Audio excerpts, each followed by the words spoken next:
तो जिस दिन मेरा पॉडकास्ट था महाराज जी के साथ, उस दिन मुझे सुबह सुबह वैष्णो देवी के ऊपर थंडर स्टॉर्म ऐसे गिरती हुई नजर आई है। मतलब थंडर स्टॉर्म मतलब बिजली गिरती हुई। रमण हरि बोल, जय जय राधा रमण हरि। लोग वो पीढ़ी रहेंगे जिसने इतनी सारी चीज़ें देखी है, वो शायद ही कभी आगे देखी जाए। आज के दिन भारत माँ को, जहाँ हमारे देश को माँ के नाम से पुकारा जाता है और मदर्स डे है, आज के दिन जो सिंदूर जो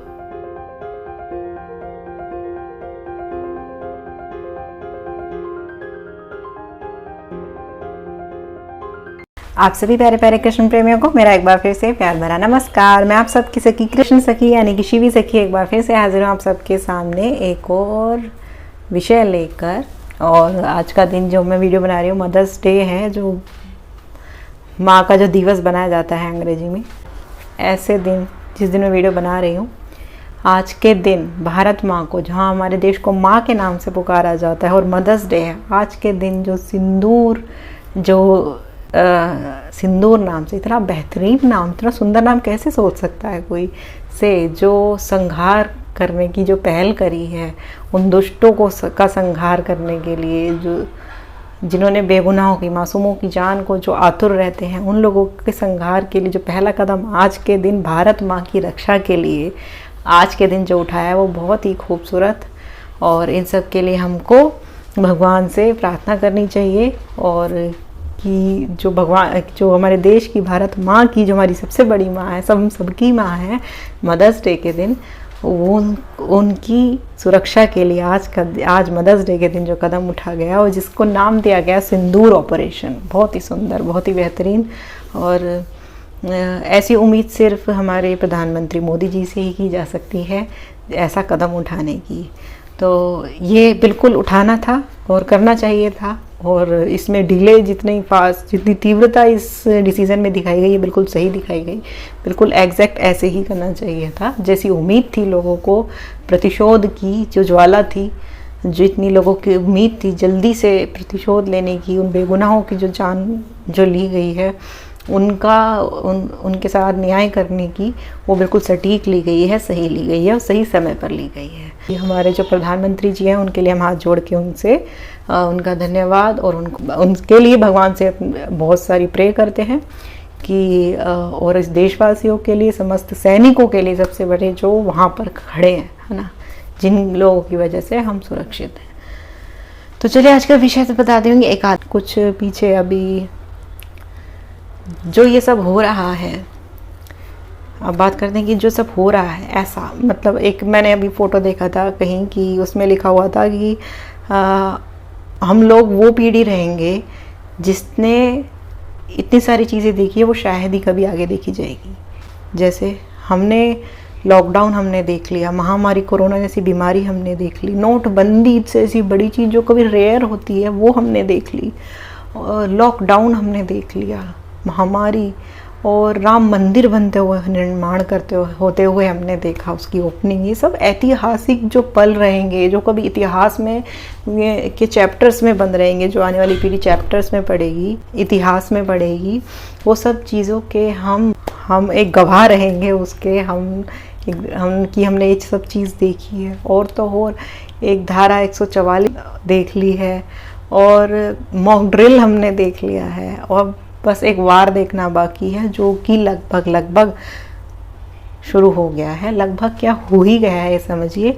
जैसे कि अब आपको हर जगह बताया जा रहा है कि अब 2025 से, आपने बहुत सुना होगा, 32 तक का समय ठीक नहीं है। एस्ट्रोलॉजिकली भी अगर उसको देखें, ग्रहों की स्थितियाँ भी, वो भी, और अगर न्यूमरोलॉजिकल देखें 2025 वो मंगल का ग्रह वो है, तो उसके अकॉर्डिंग भी सही नहीं है। मतलब बहुत ही ज़्यादा तबाही वाला, और ग्रहों के जो योग हैं वो वाले हैं जो कभी महाभारत के टाइम हुए थे, वो आज के टाइम वो ऐसी स्थितियां बन रही हैं मई में।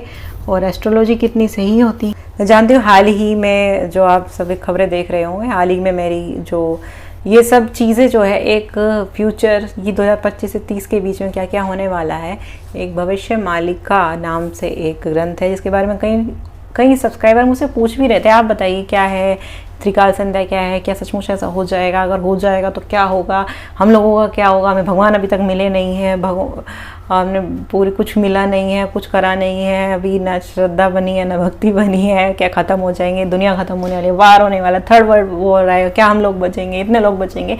इन सब की चीज़ जब क्वेरी आती गई और कहीं ना कहीं मेरे अंदर भी थी, तो मैंने संपर्क करा था पंडित काशीनाथ मिश्रा जी से, जिन्होंने भविष्य मालिका का सबसे ज़्यादा गूढ़ता से जी रिसर्च जो उन्होंने करी है, उसको कई भाषाओं में लिखा भी है, उसके ऑथर भी हैं।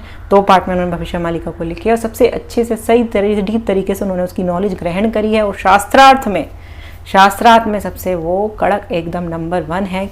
तो मैंने उनसे संपर्क करा, तो मेरे उनसे सौभाग्य से भगवान ठाकुर जी शायद चाहते थे कि इस भविष्य मालिका पर प्रकाश हो, तो मुझे ऐसा अवसर प्रदान करा है। मेरी उनसे भेंट हुई, उनसे की टीम से मेरी मुलाकात हुई, उनसे कांटेक्ट हुआ और देन मेरी उनसे एक बहुत अच्छी चर्चा भविष्य मालिका के ऊपर, ये सब जितने भी प्रश्न मेरे अंदर थे इस चीज़ को लेकर, और जो मेरे सब्सक्राइबर्स के भी प्रश्न थे क्या ये वो जगह जो लोग पूछते रहते हैं, वो सब भी मैंने उनसे सब लिख करके सब कुछ पूछ डाला, क्योंकि ऐसा अवसर मुझे कहीं नहीं मिलने वाला था। तो मैंने उन पंडित जी से, महाराज जी से मैंने सारे प्रश्न उनसे एक पूछने वाले हैं, और वाकई उनकी बात अगर कोई सुनेगा, वो शास्त्रार्थ में इस तरीके से उस चीज़ को ऐसे प्रूव नहीं, मतलब कि जो चीज़ सत्य है, झूठ को तो प्रूफ नहीं करना पड़ता ना, कि वो सत्य तो सत्य है। तो उन्होंने बताया कि किस तरीके से जो लोग पूछते हैं, मुझसे अक्सर कहते हैं कि बेटा एक सेकेंड, कि अभी दुनिया खत्म नहीं होगी, भागवत महापुराण में लिखा हुआ है कि कलयुग 1,04,32,000 का है। मैंने भी यही सुना था। मैंने उनसे पूछा उस पॉडकास्ट में, जो अभी जल्दी ले आऊँगी, माफ़ कीजिएगा अभी समय लग रहा है उसकी एडिटिंग में, तो जल्दी ले आऊँगी, संडे तक आ जाएगा ज़रूर। तो उसमें आपके सारे सवालों के जवाब मिल जाएंगे आपको, जो आपके अंदर मन में चल रहे हैं आजकल, आज के टाइम को लेकर, आज के समय को लेकर लोगों के अंदर सवाल, इस चीज़ को लेकर भय सबसे ज़्यादा, क्वेश्चन सब कुछ भरा पड़ा है, जो वो चाहते हैं कि कोई उनका सवाल का जवाब दे। तो उस चीज़ को मद्देनज़र रखते हुए मैंने ये पॉडकास्ट शेड्यूल करा था। मैंने क्या, प्रभु ने करवाया था।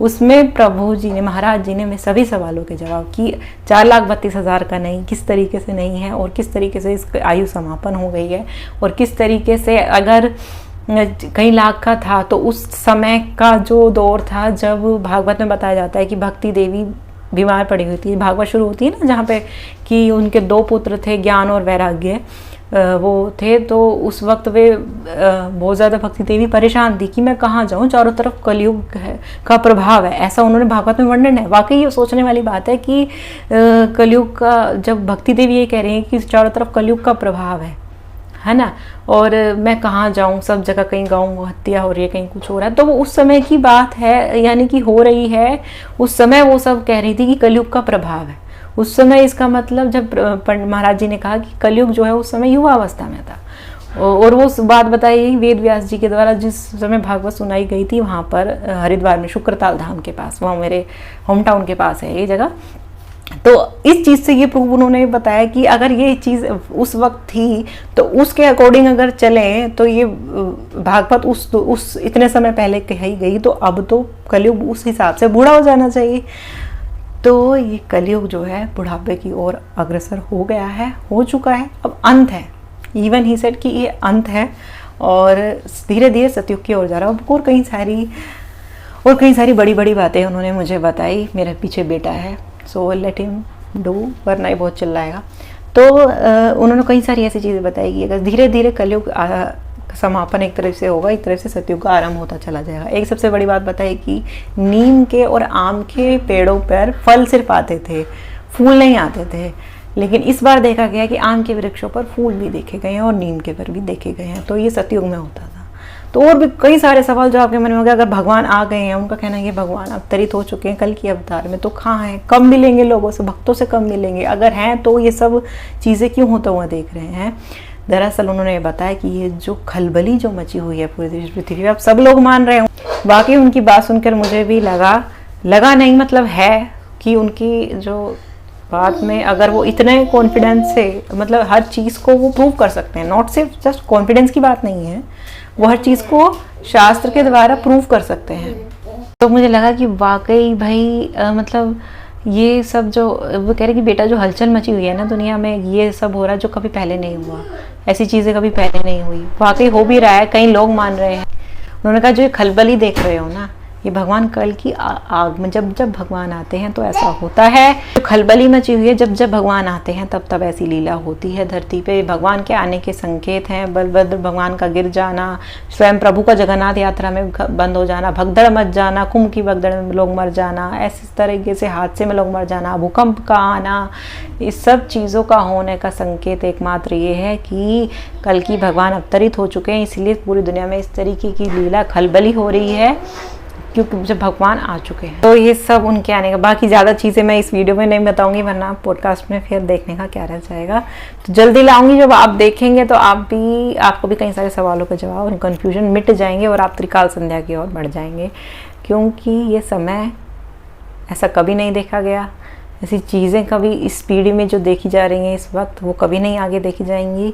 ऐसा होना बहुत अटपटा है, बिजलियों का गिरना, तूफान का आना। और उन्होंने एक चीज़ बताई कि गर्मी में बारिश होएगी और बारिश के मौसम में भयंकर गर्मी पड़ेगी, जो कि दिख रहा है। कभी गर्मी का मौसम चल रहा है, ये मौसम बरसात का नहीं है, कितनी बरसात हो रही है और हर जगह हो रही है, वहाँ तक है। और अभी कहीं कुछ फॉल, कहीं कुछ फॉल, कहीं कुछ हो रहा है, होता ही जा रहा है। जो कि जिसको पंडित जी ने बताया कि जब मैं प्रचार कर रहा था तब कोई नहीं मान रहा था, जब धीरे धीरे जब चीज़ें होते हुए देख रहे हैं तो कई लोग, कई हज़ार लाखों लोग जुड़ते जा रहे कि हाँ हमने मांस छोड़ दिया, हमने छोड़ दिया, हमने त्रिकाल संध्या शुरू कर दी है।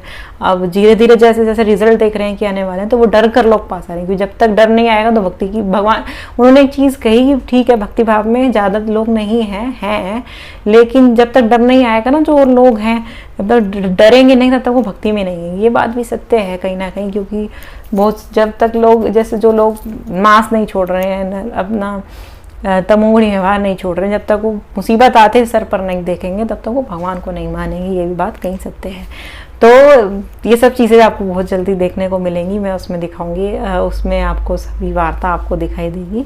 और उम्मीद है कि आप भी त्रिकाल संध्या शुरू कर दीजिए। वार की सिचुएशन है और कोई हल्के में मत लीजिए सिचुएशन। मैंने एक पहले भी वीडियो डाली थी पहलगाम अटैक के ऊपर, कि संकेत जो हैं, जो मैसेजेस मिलते हैं जो आध्यात्मिक लोगों को, वो पॉजिटिव से नहीं, मतलब वो एक आपत्तिजनक दिख रहे हैं।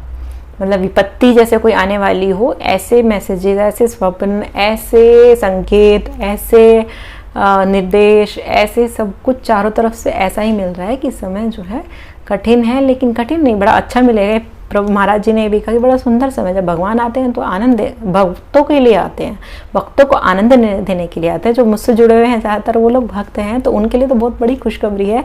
वे खुश हो जाइए क्योंकि भगवान के आने का समय है, और जब भगवान आते हैं तो आनंद भी होता है सीधे सीधा। और ऐसी ऊट पटांग लीलाएँ भी होती हैं जब भगवान आते हैं, क्योंकि जब कृष्ण भगवान अवतरित होने वाले थे तब कंस का अत्याचार आसमान तक पहुँच गया था, और उसने इतनी अथाह मचा दी थी। और राम भगवान के आने के टाइम पे भी राक्षसों इतनी तबाही मचा दी थी, बिल्कुल अति कर दी थी, तब भगवान का अवतरण हुआ था।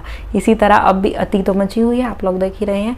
उस अति को ख़त्म करने के लिए सब जो दिख रहा है ये भगवान के आने का संकेत है। और जिसको जो मानना है माने, और क्योंकि ना मानने में बहुत कुछ हो सकता है, अगर मान लिया तो उसमें कुछ ज़्यादा कुछ करना नहीं है, सिर्फ मांसाहार छोड़कर और अच्छे सत्संग करके 2 दिन में कुछ सत्संग सुन के और भगवान का नाम जाप करके इस समय को काटना है। ये समय ये भी बता रहे हैं कहीं कि एस्ट्रोलॉजिकल भी, कि ये समय ऐसा है कि इसमें अगर आप सर्वाइव ही कर जाएं, खाली सर्वाइवल, मतलब कि अगर आप इसमें अपने आप को सुरक्षित रख करके ले जाएं, मतलब फाइनेंशियली भी, नॉट फिजिकली कि कोई वो चोट या कुछ, मतलब फाइनेंशियली अगर आप इसमें सर्वाइव भी कर जाते हैं सिचुएशन में, क्योंकि वार एक ऐसी सिचुएशन है, अगर वर्ल्ड वॉर होता है, पंडित जी ने ये भी बता दिया था बहुत पहले की वीडियोस अगर आप उनके देखेंगे, बहुत पहले, तब ऐसा कुछ नहीं था कि वर्ल्ड वॉर अगर शुरू होगा तो वो भारत से ही शुरू होगा, भारत स्टार्टिंग करेगा। इसमें से नहीं कि वो पहल कर देगा उस पर, मतलब हमला करेंगे मुस्लिम देश कंट्री, वो हुआ, देन फिर भारत हमला करेगा, वो भी हो गया। अब ये वर्ल्ड वॉर हो सकता है, अब इसमें और कंट्रीज आके, हो सकता है नहीं होगा, ये महाराज जी के मुताबिक और कंट्रीज आकर के इसमें इन्वॉल्व होंगी, और होंगी। जब भी ऐसे वॉर होते हैं तो उसमें इन्वॉल्व होती हैं कंट्रीज, कभी कहीं की मुस्लिम कंट्रीज इकट्ठी हो सकती हैं और एक साथ मिलकर के वॉर कर सकती हैं। तो ये वार बड़े पैमाने पर भी जा सकता है, जो कि बन सकता है आगे जाके थर्ड वर्ल्ड वॉर, जो कि किताबों में छपेगा आगे इतिहास में, और हम इस चीज़ के गवाह रहेंगे कि उस समय में हम थे।